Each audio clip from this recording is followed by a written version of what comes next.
But I have found that when it's assigned, it's not as effective as when it's organic. Got it. Yeah. Yeah. When it's organic, it's much more effective because they have sought out an AE that they just mesh better with than the one that I assign them to.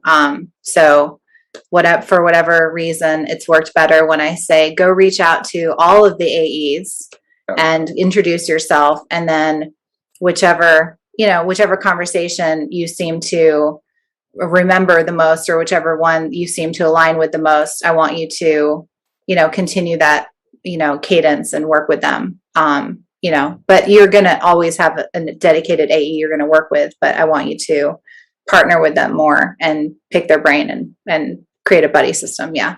Yeah.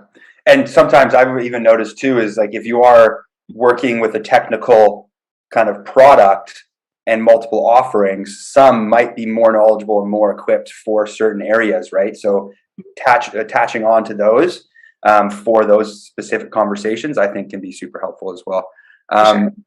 Chris, what are your thoughts on that? Have you ever experienced kind of the buddy system per se?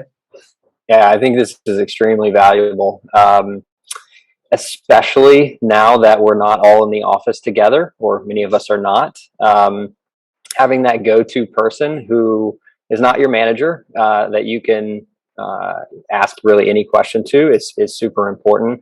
I haven't kicked this off yet, but the next iteration of that here at Ambition, fortunately, my idea is to connect a brand new SDR with an SDR here at the company who's been promoted into another role, maybe AE or CSM, so that they directly have that perspective of, hey, I've been in this role actually recently. I've been promoted out of this role.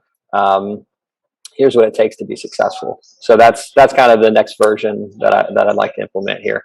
Yeah, cool. I love that.